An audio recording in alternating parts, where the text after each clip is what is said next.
second. But first, Mavs at Magic, two of the most fantastic teams in the NBA. CC, Mario Hezonja with a nice bounce pass to Aaron Gordon. That was a nice pass there. Man, though, jump in. They say don't jump to pass. Certainly you don't usually jump to throw a one-handed bounce pass. He got it done, though, there. Through three defenders? Yeah, nice and tricky. Sometimes you jump, though, they lift their hands up. You see how he baited them? Lift his hands up, then throw a little bounce pass. That's how they teach elementary, don't jump to pass. But when you're athletic, they don't stop teaching it because they know you should know better. All right, Spurs at Lakers. Ivica Zubac says that. With the dunk in traffic. Do you know what his friends call him? I'm going to get this right. Zupac. What about Z-Pac? I think she was trying to do a Tupac reference. No, there's nothing similar besides he was in Los Angeles with Tupac. Okay, like... Let's just rewrite That's a good win for them. San Antonio needed this win. The Lakers. It's a good win for the Lakers. It is a brutal loss for San Antonio. Brutal loss. I think some people watching highlight think it's the Denver Nuggets. The uniforms. Oh, they have uniforms that come. Oh, yeah, you're right. You're right. Absolutely. Hey, Pelicans at Grizzlies. AD, the brow. That was a good shot. Listen, Anthony Davis, please stop falling. I'm glad you broke your fall. It makes you nervous. It makes me so nervous. That's why I didn't say anything. I'm like holding my breath. I've seen this highlight. I watched this game. I know he didn't get hurt, and I'm still nervous watching this. And each one more. Why are you setting your man up to have to go 13 feet in the air to go get this alley-oop? It makes me nervous, man. I don't need Anthony Davis on the ground. Did you see how he threw that pass to him there? He jumped him through it. And it was a bad pass, CC. It was a bad pass. All right, moving on to Odell Beckham. Remember the days when players didn't try to recruit you over Twitter? Neither do I. Jarvis Landry started it. Todd Gurley got in on the fun before the Rams traded for Brandon Cooks. The latest to get in on it on Twitter recruitment, Jags cornerback Jalen Ramsey. He sent out this to OBJ.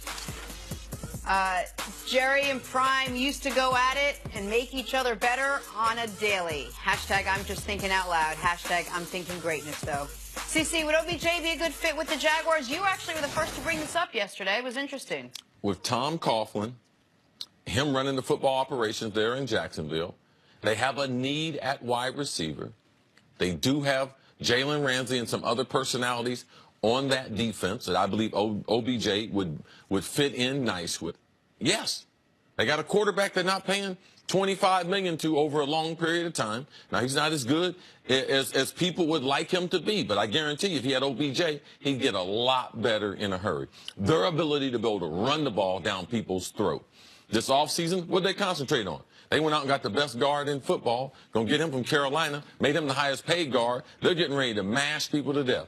And as a wide receiver, when you can run the ball, they commit all those people to the line of scrimmage. It's easy because it's either one guy or a little bit of safety help. That's all they can do. So I think it would be a great fit for need. I think it would be a great fit for the money and the type of compensation OBJ is looking for and the ability to be able to play in the AFC.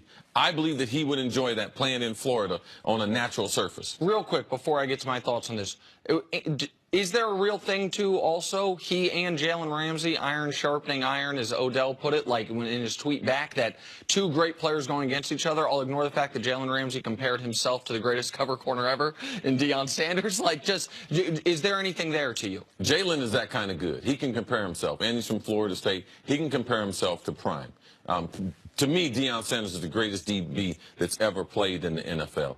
It does help. But one of Odell's problems with the Giants was they would not let him practice a lot. They wouldn't let him compete in practice. Odell realizes that was not making him better because they were concerned about him getting hurt. When you go down to a situation like Jacksonville, it's very competitive. The practices a lot like Seattle, so Richard Sherman and those guys. So, yes, there is some truth and there is some validity to having great corners opposite of a great receiver. Their practice time, the reps are that much better. All right, so I also want to level set something here because I think it'd be an interesting fit, and I think the Jags, it's a piece. They can't get a better quarterback, at least right now. What they can do is give the quarterback as many weapons as possible. They draft Leonard Fournette. They get him the best offensive lineman available on the market. They upgraded the defense last year. This would be the one piece, especially after losing Allen Robinson to a torn ACL and then losing him to free agency, lost Allen Hurns to free agency. Like, all this would make sense.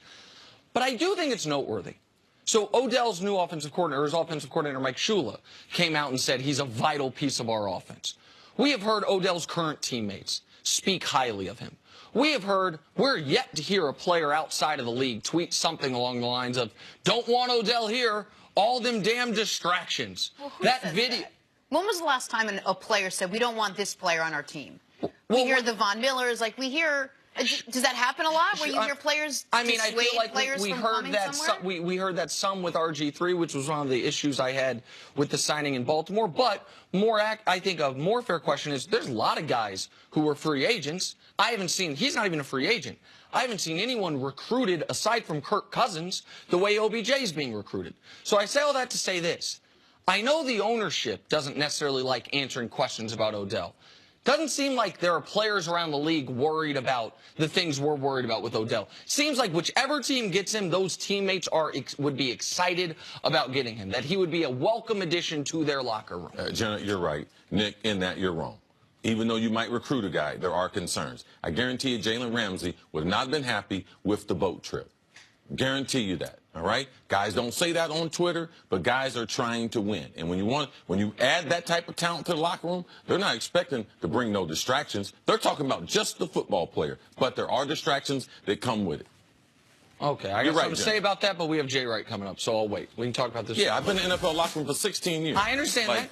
I understand that. I can still. And I know a lot of guys in the locker room. I get all that. Well, we can still discuss this more later. No problem. Jenna, you're right. Marinate in a moment. He was right yesterday. But today, you're right.